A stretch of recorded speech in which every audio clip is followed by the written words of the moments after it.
Joining us right now. By the way, we need to add a bed to that. We need to add music underneath. That's too naked. I mean, and also, I don't know about the whole. I mean, I appreciate the whole he's got 40 years, but I feel like it's kind of an age crack at my guy. Good morning, Greg. I started at age 1, Right. so I'm okay. When Indiana was undefeated in football, yes. Yeah, they were. Maybe when Indiana was undefeated in basketball. Right. But that was 76 with Scott May. Maybe when we do the Sun Point, Ed, we could break out, Here Comes the Sun. Have we seen the sun? When's the last time we saw the sun? Well, in Northern California. I haven't seen it in a while. I'm speaking to a Buffalonian. I know. And I look, you're a Bay Area guy now, and so you get great weather all summer long for the most part. You remember, you're talking to a guy who's got to deal with 30 days straight of 100 degrees. I'll take this. I know. Well, what do they say in the Open? 40 years I've been doing this, so I haven't been in the Bay Area that long, but I have been working professionally coming out of college 40 years ago, but in the Bay Area since 86. And I remember going back home to Buffalo, like the first winter after I moved here. And I was in the corner with like 3 jackets on by the furnace. And they're, what's wrong with you? You turned soft. You have in Northern California. But this is the part of the schedule that when it came out in May at Green Bay, at Buffalo, it's going to be the cold part, no sun. Green Bay is going to be okay. It's going to be a late afternoon game. And it's not going to snow. It actually snowed the other night. And then yesterday morning they had a dusting. Then going to my hometown of Buffalo, and I can't wait. I'm going to go in early and have Thanksgiving there and spend some time. I haven't been there since my mom passed away, so it's going to be emotional. And but the best thing, outside of the weather, these are 2 good teams, obviously, but it's just communities unlike any other in the NFL. If you were to rezone the NFL right now and put the biggest cities, the megalopolises, and Green Bay would not have a team, and my hometown of Buffalo would not have a team. And the way the stadiums are situated, Green Bay is incredible. The way it's in that tiny town of Green Bay, can't even stay there. There's no hotel big enough. We got to stay in Appleton. And literally the parking lot, they have a Piggly Wiggly across the street. That's where people park their cars, and there's just homes all lined up right next to 1265 Lombardi Avenue. And then Buffalo and Orchard Park, that is a nice residential area in the South Belt, they called it, where they get all the snow on the south side of the city in Buffalo. And I remember pulling in the parking lot there for games and concerts, and there'd be people in like above ground pools, sitting in their pools when it was warm enough to do it. Jeez. And you'd be giving the ticket taker to pull in the parking lot your money. So it's community. Foxborough is a little bit like that where the Patriots play at Gillette Stadium, but Buffalo will be in a couple of weeks and going to Lambeau later today for the Sunday game. They're nothing like it. Really, in the NFL, and really it's a bygone area in an era in American sport. I just love going to these 2 venues.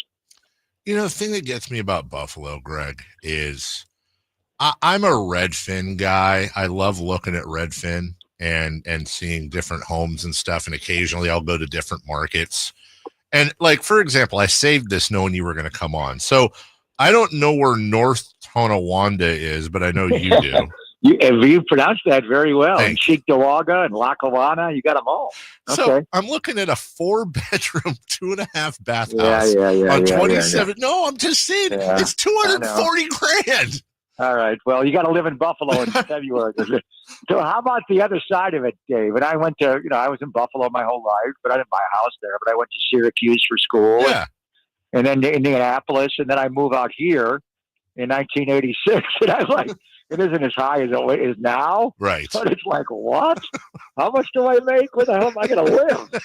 So it's all relative. That's why we pay. Yeah. These ridiculous costs for homes and these taxes we pay. But there's a lot of good in Buffalo. I mean, the weather is harsh. It's not for everybody. But they're great football. The thing about these 2 communities, they like football just about everywhere in our country. But it is a religion. When you go to Green Bay, Wisconsin, and Western New York, not just Buffalo, all of Western New York State, really from Syracuse, Central New York State, all the way. They've kind of taken over the whole state since the Jets and Giants aren't very good. And Both those teams have left the state to go to Jersey. So it's just a way of life. You're walking into really a cauldron when you're walking into both of those communities to play a football game. And the Niners need to get this Green Bay game. We'll worry about Buffalo next week. I think Green Bay is beatable. They are a young football team, youngest team in the league. The quarterback's young. He's prone to turnovers. I know the Niners are banged up, and we'll see who's playing quarterback and left tackle and, defensive end. But I do believe they had a good week of practice, and they know the situation. They're running out of mulligans here. They can't keep hitting the ball into the trees. They got to put one down the fairway and birdie a few holes here. And they got 7 games left to get this straight. So they can't have any more, maybe 1 or 2 more losses. You get a third loss, and now you're looking at, can you make the playoffs at 9-8? Maybe, maybe not. But you're running out of mulligans. You got to hit one down the fairway now. Yeah, and honestly, Greg, the part of me, I think it's the part of me that's coping and trying to keep from falling off the ledge, is saying, Christian McCaffrey, he's getting back in game shape, and this was the time of year, every year, where they flip it on. It really seems like the 49ers, and we've seen this before in all sports. Like, look at the Shaq Kobe Lakers. Look, you can go to dynasty after dynasty after dynasty, and every year you could set your watch to it. Around the middle of the season, it's, are they in trouble? Is it time to break them up? They're just not really looking the same. And then come playoff time, even the Chiefs, you go, well, what are they doing here? And then last year, and then, what do you know? They're Super Bowl champions. I feel like the 49ers, it seems like they have that same, I don't know if you want to call it a disease, of keeping it in 4th gear or even 2nd gear in this case before they put it in 5th without the Super Bowl championships. But I'm still holding out hope that we're going to be sitting here after that Arizona game in Week 18 going, wow, that was a fun ride, winning all those tough games. And then winning to the NFC West and hosting a playoff. Right. I'm with you. Obviously going to Green Bay, we're watching back the playoff games against them, and the beautiful snow game when Jordan Willis blocked the punt and Talanoa Hufanga had the scoop and score. Yep. The Niners won that game to go to the NFC Championship game. At the middle of the year, that year, they were 3-5. 3-5. Wow. Now they're 5-5. So just as a dose of perspective, Green Bay last year won a playoff game. They got in, they went into Dallas, and they ran all over them. They were 3-6 last year, and they got hot at the end with their young team. Kansas City Chiefs on Christmas Day got pummeled by the Raiders at Arrowhead. They didn't lose again. It looked like they're not going to win anything. They're not even going to win their own division. How they're going to make the playoffs? They had to go on the road. They got hot, and they won. We've seen it over and over. The LA Rams last year, I think they were 3-6. The quarterback was hurt. They looked like they were going nowhere. They got hot. They made the playoffs. They wound up losing to Detroit by a point. So I know, with baseball, 162, it's so long, and 82 games in the NBA and the NHL. God, it's so long. Football, 17 games doesn't seem long, but it is. It's hard. You're up and down. And I thought the Niners actually peaked too early last year when the 5-0 start. They never quite got back to that team. Later on in Philly, they did, but I thought they started the slide on Christmas night against Baltimore, Dave, and they never got it back. Yeah. They had moments to save the game against Green Bay in the playoff game in Detroit, but they were never like that team, so hopefully they're going to play their best football. But all that being said, that's all history. We're living in the now, and they got to figure it out here. They got to start playing like themselves. They're going to possibly be minus some of their best players in this game. I think they still have enough to win this game, but as I say, they're running out of excuses. There's still 7 games to go. The season could go any one of 7 different directions, and but they got to start playing like themselves. They're disconnected. They're playing just well enough to lose. Offense contributes, defense contributes, special teams contributes a lot, and even in last week's game, what happened on this that 4th and 6 should have became a 4th and 1. I don't know what happened on the double timeout called by Seattle, but it's moving on now, but you just got to tighten it up here. You're not playing Niner football. You're not playing winning football. They know it. They got to click in. And are they, or will they when it's too late mathematically to get in?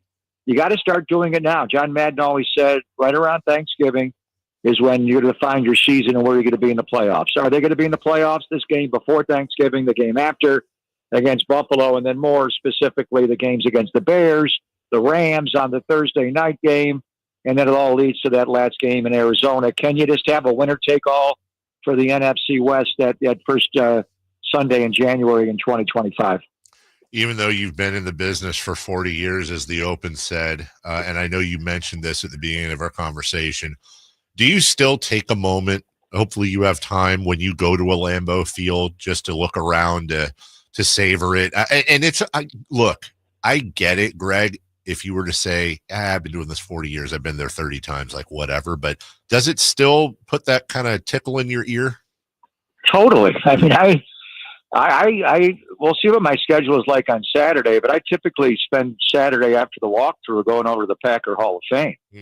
And 1265 Lombardi Avenue, Lambeau, is a shrine of professional football. And they have remodeled it in 2002. They put a lot of money into it. It's all a beautiful glass atrium. It's not like Soldier Field where they put up aluminum siding outside the stone and brick. It's like, what are you doing here? Right. It was awful. This place is just, in every way, their Hall of Fame, I think, rivals Canton. Wow. They're the 13-time world champions, not just the Super Bowl era, but they've run this league for decades and decades. They were the Meat Packers before they were the Green Bay Packers. I mean, they invented this whole league. It's all them and the Bears and the Giants. And so there's such history in that stadium, and obviously Curly Lambeau to Vince Lombardi and everything. That's all you think about. So yes, I will make time to tour the Hall of Fame like I do every Saturday after the walkthrough. And then Sunday, it's a late game. We're going to kick at 3:25 their time, so I may take the early bus and spend an extra hour. I'll get there early enough, but just everything about it. The walk from the locker room to the field, there's just nothing like it in the NFL. It's like the old Yankee Stadium or Fenway Park where you're walking down this wooden, rickety plank floor and it's leaking and you're like, where am I? And even in the locker room, one of the highlights, I love going in there, and I usually get a cup of black coffee before I go on the field in the locker room. But down at Lambeau, I get the chicken broth. The chicken broth is so good.